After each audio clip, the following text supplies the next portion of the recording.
ધોરાજી પંથકના ખેડૂતો ફરી એકવાર ચિંતિત બન્યા છે। આ વિસ્તારના ઘઉંના પાકમાં રોગ અને ઈયળનો ઉપદ્રવ વધી રહ્યો છે, ત્યારે પાક નિષ્ફળ જવાની ભીતિને લઈને ખેડૂતો મુશ્કેલીમાં મુકાયા છે।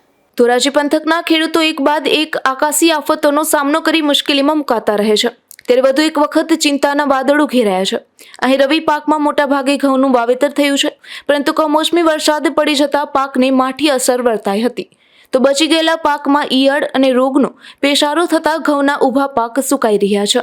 મારું નામ બાબુભાઈ વિનોદભાઈ વેગર, ધોરાજી। ઘઉં બાબતમાં વાતાવરણમાં એવું છે, ક્યારેક ધુમ્મસ ને ક્યારેક ઠંડી પડે છે ને ગરમીનું પ્રમાણ વધારે છે। જોઈએ એવો ઘઉંમાં ઉતારો આવશે નહીં, જોઈએ એવી ઘઉંમાં વૃદ્ધિ થશે નહીં। માવઠાથી આગલા ઘઉંને થોડીક નુકસાની થઈ છે, વૃદ્ધિ અટકી ગઈ છે અને જોઈએ હવે અમકે ઉતારા નહીં આવે। વારંવાર ધુમ્મસને કારણે શું છે, ગરમીનું પ્રમાણ વધી જાય એટલે જોઈએ એવા ઘઉંમાં ફૂટ નથી થઈ। દાણાની સ્થિતિ થોડોક દાણો નબળો રહે, દાણો પછી ઝીણો રહે। આમ વાતાવરણ અનુકૂળ રહેતું નથી તો શું થશે? વાતાવરણ અનુકૂળ કારણ કે હશે ઉતારો થોડો ઘટશે, ઠંડીનું પ્રમાણ ઓછું છે ને આ સાલ ગરમીનું પ્રમાણ વધુ છે। એનાથી શું અસર થશે? એનાથી ઘણી અસર થાય, કારણ કે એમાં શું છે, જે જોઈએ એવી વૃદ્ધિ થશે નહીં, જેવી ડુંડી આવે નહીં, બસ એવો દાણો ભરાય નહીં। એમાં ઉત્પાદન કેટલું ઘટશે?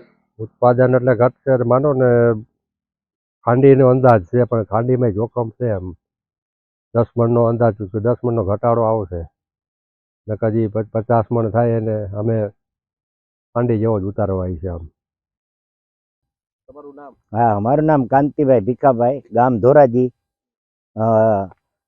હું ખેડૂત છું અને અમે પણ ઘઉં વાવેલા છે અને ધુમ્મસને કારણે ગેરુની પણ અસર છે અને ઈરુનું પ્રમાણ વધારે છે, તે 5% તો ઘઉં સુકાઈ જાય છે અને ભાજી બજારમાં જે શરૂઆત થઈ તો ભાવ પણ 100 રૂપિયા નીકળી ગયો। વાતાવરણ ફેરફાર આવ્યો, ઘઉંમાં શું અસર આવી છે? આ ધુમ્મસને કારણે ઘણી નુકસાની, આ ગેરુ ને ઈરુ ને હુકો 5% હુકો ને હિસાબે નુકસાની ઘણી છે। બધા મોલમાં છે, ચણામાં છે, એરડા છે, જીરું છે, ધાણા છે, બધામાં અસર થાય છે ધુમ્મસને કારણે। અને સરકાર યોગ્યક્ષમ ભાવ આપે તો સારું કહેવાય એમ। નમસ્કાર ખેડૂત મિત્રો, હું ડૉક્ટર એમ પોલરા, મદદની સંશોધન વૈજ્ઞાનિક। હાલમાં વાત કરવામાં તો ઘઉંના પાકની અંદર ખાસ કરીને તાપમાન વધવાના કારણે થડના ગેરુનો રોગ જોવા મળેલો હોય છે। થડના ગેરુની વાત કરવામાં તો પાનના ગેરુ કરતાં થડના ગેરુની અંદર ચાઠા મોટા, જાડા અને બદામી રંગના જોવા મળતા હોય છે અને ઉપસેલા જોવા મળતા હોય છે। સમય જતાં ચાઠા કાળા રંગમાં પરિવર્તિત થતા હોય છે। આ સમયે ખાસ કરીને રોગ પ્રતિકારક જાતોનું વાવેતર કરવું જોઈએ। ત્યારબાદ આ છોડના વધારે નિયંત્રણ માટે આપણે મેન્કોજેબ 0.2% દવા છંટકાવ કરીને પણ નિયંત્રણમાં લઈ શકાય છે। ઘણી વખત વધારે પ્રમાણમાં આ રોગ જોવા મળે તો એના મૂળમાંથી પણ છોડ ભાંગી જતા હોય છે।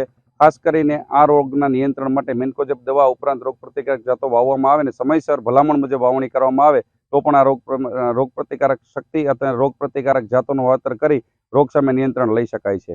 ખાસ કરીને લીલી ઈયળની વાત કરવામાં આવે તો લીલી ઈયળ દુધિયા દાણા અવસ્થામાં જોવા મળતી હોય ત્યારે ક્વિનાલ ફોસ 0.005% દવાનો છંટકાવ કરી અને નિયંત્રણ કરી શકાય છે।